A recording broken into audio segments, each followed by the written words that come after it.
All right, guys, so today let's talk a little bit about the 6 models of co-teaching.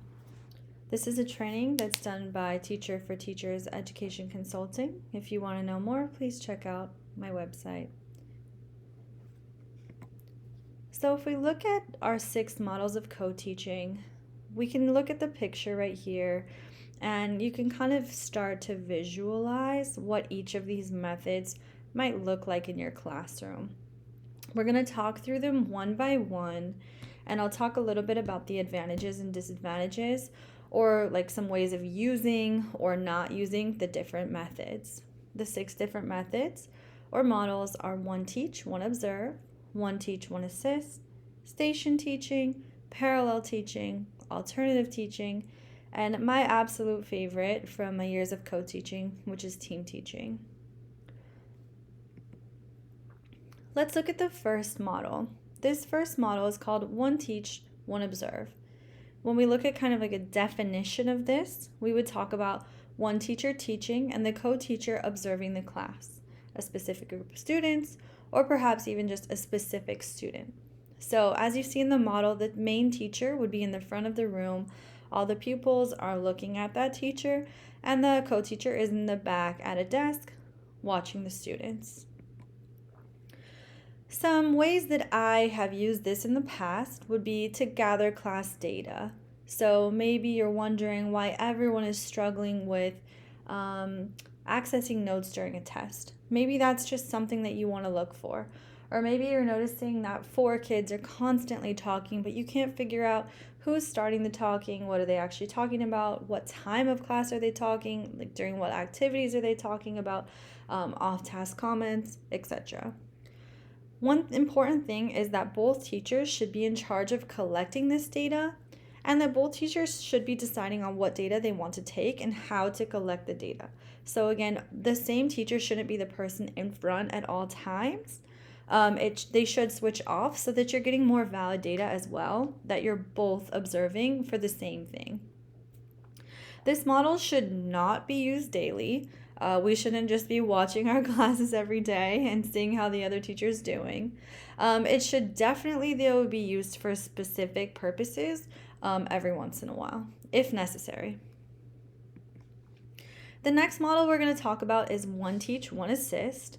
This is when 1 teacher is teaching and the co-teacher is circulating the classroom, helping students, checking in on students, assisting the main teacher, maybe with like passing stuff out or collecting things. There's a million different ways that you can use this. You think of this as sometimes an aide, how an aide would be used in a classroom or a teacher's assistant. But obviously you're getting the expertise of a second teacher being in your room while using this model at the same time. So again, here you see the teacher in the front, the pupils sitting in the classroom, and then the other teacher doing various things throughout the classroom. Some ways that I've used this in the past would be maybe when I was starting out my co-teaching relationship with a new person. You don't get a ton of time to train with each other, and as well as you guys can know about each other from doing surveys like you're going to be doing in this course. It's still not the same as actually sitting in someone's classroom and observing. So you might want to use this at the beginning of a relationship to learn a little bit more about each other's teaching styles, learn a little bit more about students, get to really be able to talk to them a little bit more, each of you. And it can also be used if one of your co-teachers is learning more about the subject or content. So for example, in the past, I got thrown into a biology class. I'd never taught biology before, and I had not passed the biology subject matter competence test.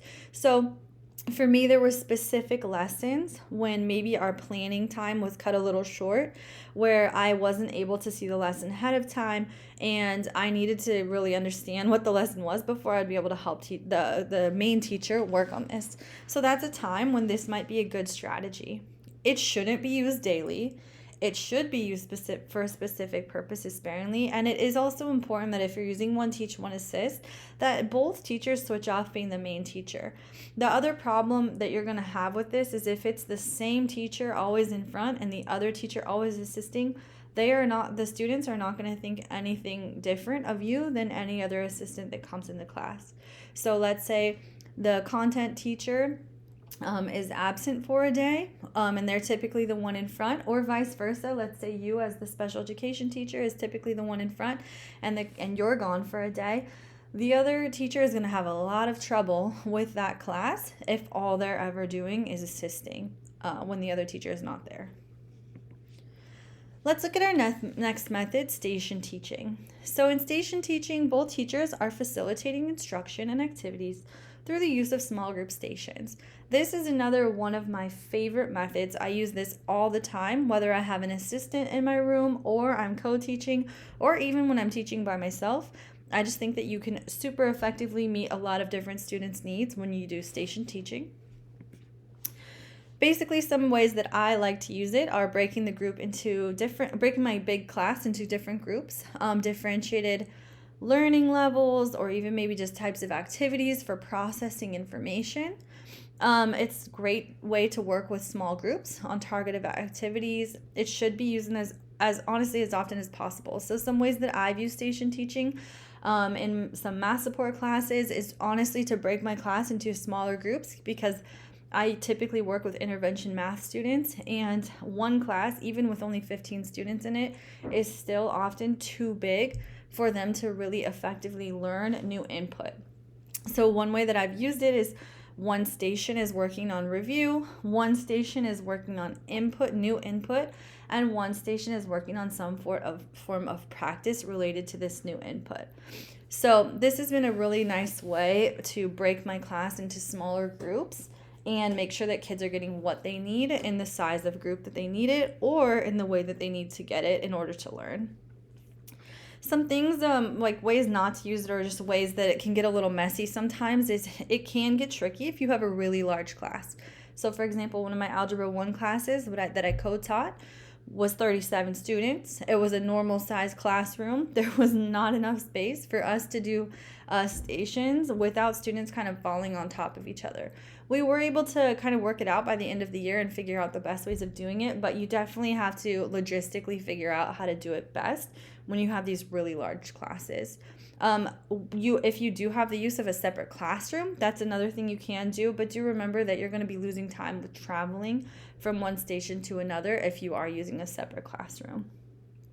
Something to remember is that students should not always be broken into the same group. So for example, if you typically break them into ability level groups, they're going to know that they're in the low group. And a lot of students don't like feeling like they're in the low group, especially if that's an everyday thing.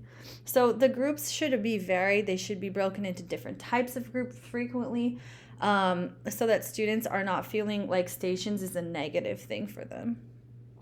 The other thing is that the same teacher should not always focus on the same activity. So for example, if you're using my previous example of perhaps providing input during one of these activities, it shouldn't always be, for example, the content teacher providing the input in the input station.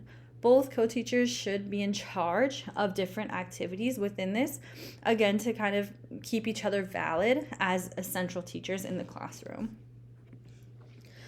This next one is called parallel teaching, where both teachers are teaching the same topic but in smaller groups. I love this because differentiation can still occur. And if you see, basically you're split into two groups that are more or less the same size, but somehow you're both teaching in the same classroom. So how to use it would be grouping students by learning style. So for example, maybe one group, the group with me, would get manipulatives, and maybe the group with my co-teacher does not. You could work with a smaller group of students for improved supervision. So basically, because now I'm 1 on 8 instead of 1 on 30, let's just say, or 1 on 15 versus 1 on 30, now it's going to be much easier for me to supervise the actual teaching that's happening in front of me. I might also be able to just differentiate my activity a little bit different for the students in my group than my co-teacher would be doing in her group. If another space is available, this is obviously much easier to do than, for example, if you were in my 37 student class that was tiny. Parallel teaching would have been impossible because we would both be talking at the same time, and one of my old co-teachers had a very loud voice. So me teaching my students, her teaching her group of students at the same time was not great. We would just be talking over each other. It was very hard. So again, like this can get really tricky sometimes if you have a really large class, but if you do have the availability of using a separate classroom, totally try this. Or if your class isn't super massive, this is also another great strategy. Like the other strategies, we shouldn't always be breaking students into the same groups because, again, they're going to catch on to whatever you're determining is the criteria for them to be in that group. And the same teacher should not always focus on the same students or the same activity type. All right, so we have two more methods of co-teaching. This one is alternative teaching. This is where one teacher teaches most of the students and the other teacher works with a small group of students who need maybe targeted instruction or a various list of other things, which I'll share with you in just a minute. So as you see in the picture, one teacher is with most of the kids, and then the other teacher is with a small group of students, maybe in the back or on the side of the room. So there's a lot of ways we can use this. For example, remediation or review of the topic. Maybe if you have a pre-teaching group that constantly needs to have pre-teaching based on their IEP goals or their IEP, you could use this. Maybe you have a group of students that need extension on a topic. They're always ahead. They always finish early. They're always just sitting there bored or maybe causing issues because they're bored. Maybe some students missed an assessment, or maybe some students need to retake an assessment. Maybe you want to help students who are absent learn what they missed. They missed a super important topic and they need to understand the basics of this topic before they're going to understand what's happening in class. Honestly, the list could go on and on here. I think alternative teaching has its place. Not every day, not every minute, but it definitely has a place. It should have a place in your co-teaching class. Some things we should not be doing. So it can get tricky with very large classes sometimes, but typically because this one is such a small group, you can usually make space for this even in the biggest classes. Again, the students who are broken into the small group should not always be the same kids. I do understand that sometimes it might be the same kids that need pre-teaching, but this, if it can happen in a different way, it shouldn't always be happening in this classroom. Perhaps during service minutes, pulled from a different class, etc. It's nice to be able to do it in the class, but it shouldn't always be the same students being grouped into the small group in the back. And the same teacher should also not be the person focusing on the small group. So perhaps the co-teacher, perhaps the content teacher, perhaps the special ed teacher, maybe they rotate who is doing the small group. Maybe it's depending on what the small group is related to and who feels more comfortable with that. But both teachers should take charge of this small group at some point or another. One last thing is just make sure that the small group is not too large. If it's more than like 3 to 5 students, you will notice that it's going to get louder and then you're going to interrupt the main class session, and that is definitely not the purpose of alternative teaching. The last one is, in my opinion, the best when you can use it well. And I've definitely had classrooms and co-teaching relationships where team teaching was our thing. It was our jam. We were great at it. And students learned more because of it. I've also been in certain teams where this was just not our thing and it was not effective when we tried to do it. So basically, both teachers are in charge of the class at the same time. And teaming, just like as the name states, we're working together, teaching as a team. So like in the picture, you see both teachers are in front. Everyone's listening to both people at the same time. So again, I think the most skilled and experienced co-teachers will do this well, but I also think it's the right people. So for typically teachers with similar teaching styles are some people that are going to find this effective. You should be working off each other to deliver enhanced content. Both teachers should be facilitating instruction simultaneously. And really, when this is done well, it's one of the best and honestly the most fun or satisfying methods for co-teachers. I'm very good friends with 2 of the people that I've co-taught with, and I think the main reason why is because we co-taught together. We sat up in front, we worked together, we worked off each other, we had tons of chats while we were planning and grading and all that good stuff, and we've remained really good friends. Sometimes, however, teachers with very different teaching styles, honestly, you might have difficulty achieving this approach, at least at first. I think that with anyone, you can get to team teaching, but it might take a year or 2. And so if you have that time in your relationship, focus on building some of the other methods and working towards team teaching as kind of an ultimate goal. The one teacher should not be just standing in front while the other teacher is speaking. So, for example, if we're both standing in front and I'm literally just standing there while my team teacher is talking for the entire class period, that is not the purpose of team teaching. That is not an effective way of team teaching. The other piece is try not to interrupt each other while speaking.